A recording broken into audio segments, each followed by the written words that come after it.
वो ये सभी आत्माएं, बस ये कितनी आत्माएं होंगी? अभी भाई कहेंगे 500 करोड़ आत्मा, और वो सभी मनुष्य आत्माएं अपने अपने तख्त पर विराजमान हैं भिन्न भिन्न रूप से। तो ये नाटक हो गया ना, और ये बहुत बड़ा बड़ा बेहद का नाटक हो गया।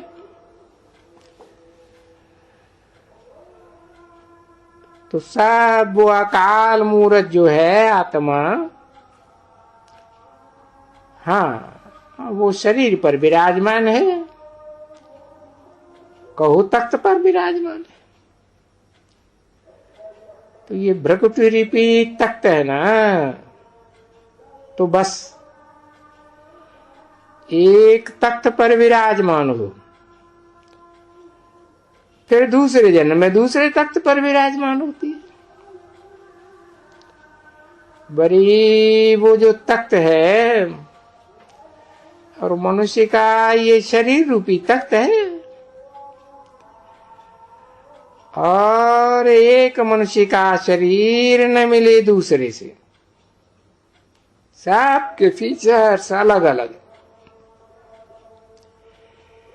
तो ये जैसे कि जन्म जन्मांतर का पाठ उनमें भरा हुआ है। अब देखो ये वंडर है, जब ये बैठ करके अपन से बातें करते हैं ना, तो बस वंडर ही वंडर, कुदरत। ये कैसा पार्ट है? अविनाशी पार्ट है, इम्पेरिसिबल, और कितना बड़ा पार्ट है इस आत्मा को बजाने का। ये रिकॉर्ड है जो छोटी सी रिकॉर्ड है, इसमें ही, इस आत्मा में ही तो रिकॉर्ड भरा जाता है ना, जन्म जन्मांतर का रिकॉर्ड।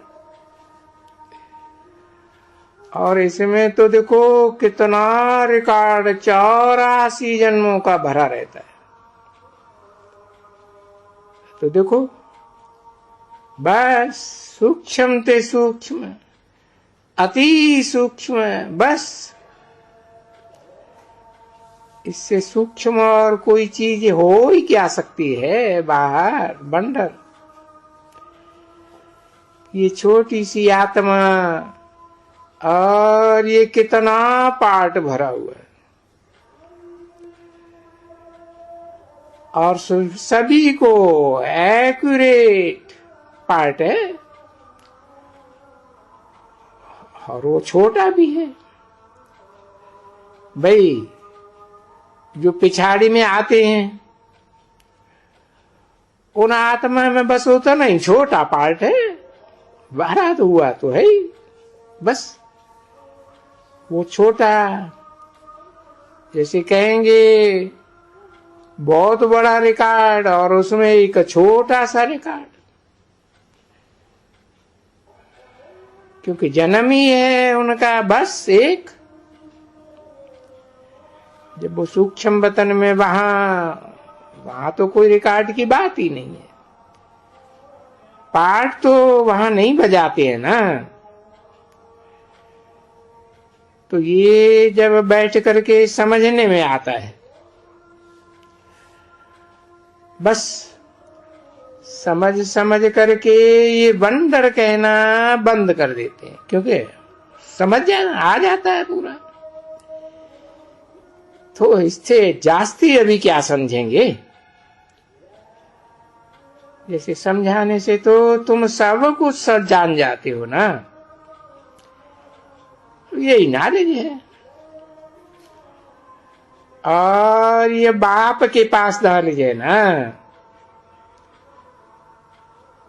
ऐसे तो नहीं है। तो उसको कहा जाता है भाई ये सभी के अंदर की जानने वाली है आत्मा, सुप्रीम सोल।